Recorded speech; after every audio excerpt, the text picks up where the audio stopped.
Alright, so this is going to be the YouTube inspection video since it can't be here, so I provide it. So we're going to go around the whole house and the exterior and interior portions and go over everything. Of course, if I miss anything, it's going to be on the inspection report. So I did run my drone and did a video for my drone from both the crawl space with my crawl space drone that I made and my roof drone. So you'll see those videos. You don't want to walk a roof when it's over 95 degrees, so ruin the roof. So with the roof, I'll explain is I'm going to provide a separate letter for your realtor to give to the appraiser because it's an FHA loan. So I want to say it's 1 to 3 years left on the roof so that it doesn't mess up your loan. So for the appraiser. Okay, first and foremost, we'll start with the garage door. Obviously, we got a little bend here. It still does obviously close tight. They put a 1x4 trim piece, which is actually kind of cool to see between the two T111 sheets. Because if you don't, sometimes you'll see in the sun, like right here on this house, see how it kind of bubbles up a little bit where it meets where above the Z-bar. Well, when you put that 1x4 trim, you don't see that. So it's nice to have that. It's nice to have that. So keep going around here. All the units do work. I ran all of them. So we have pretty good insulation in the attic. I'll have to review my photos a little bit more. I took about 250 photos. So you have gable end vents. Here's your main water shut. You actually have a water pressure reducer as well. So it's always good actually if you need to adjust the water flow. If you feel like it's too much, you can actually go to your pressure reducer right there to adjust that. That's usually how you tell where if you see like two water shutoffs on a house, when you see the pressure reducer, that's your water shutoff. Otherwise, there's always the other one's a secondary shutoff, which you have on this house. Panel box, missing a screw. I'm holding the tablet, so I can't even open it up right now, but the panel box is fine. But you'll see in the photos. So, okay, let's go in the garage real quick. We're gonna kind of scatter around here a little bit. So I took the unit off. I took the front cover off and everything looks good. You do not need a pan on this hot water heater because you're in a garage. However, it might be smart in a way to get one because you are next to a furnace here, which you're next to two sources of ignition. So either that, or we just have the drain line go out to the exterior wall, and at least we have the relief valve going to the exterior.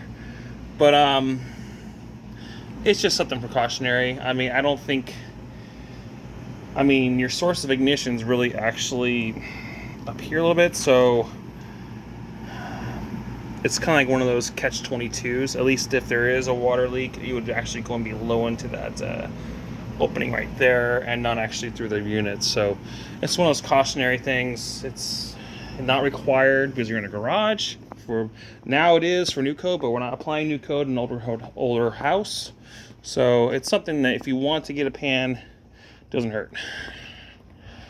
Got a broken glass window here, which is there's two glazes obviously, which is this is the exterior glaze and the interior glaze is obviously for the inside of the garage. Like I said, I used a drone on the roof because you can't walk the roof when it's this hot. You'll actually ruin the roof. So here's your secondary shutoff valve over here. So that is, I don't quite know. Yeah. So anyways, you have two shutoffs, but your main one's going to be where your pressure regulator is. So I'm guessing maybe because they had such long lines that they just decided to just put a secondary shutoff over here on this side. So same thing over here. You got the 1x4 going in between the T111 sheets.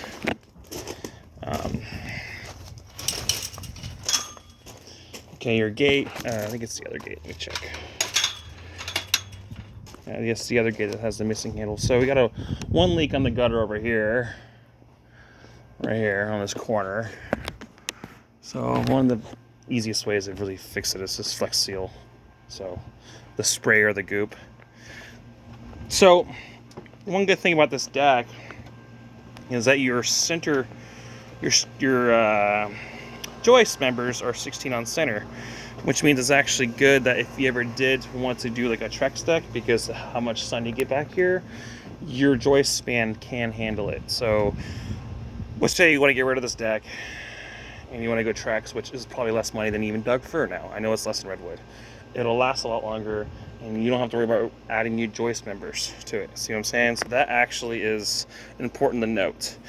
Yes, major settling crack here, which actually pierced through the slab, which is actually more than what a standard code. Standard usually is 4 inches for a concrete slab. This is obviously more. So, oh, that's an old way of how to do siding. I never understood it.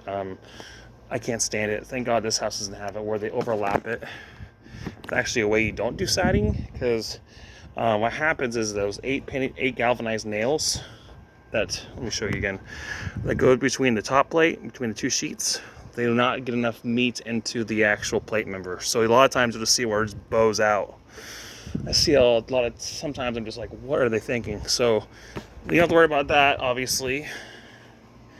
You know, we do have, you know, some, you know, there's some plastics, you know, around the window frames that are, you know, obviously need to get replaced at some point. But, you know, it's, overall, the whole important thing is that everything is intact in the home. So let's just go around this way. And then, actually, I'm going to have to hold you on for a second because I got to tie my shoes. I don't want to trip on camera. Okay, here we are. So, let's just keep going around this way. Like I said, you know, I'm not going to catch everything on video. I'm going to catch probably 95%.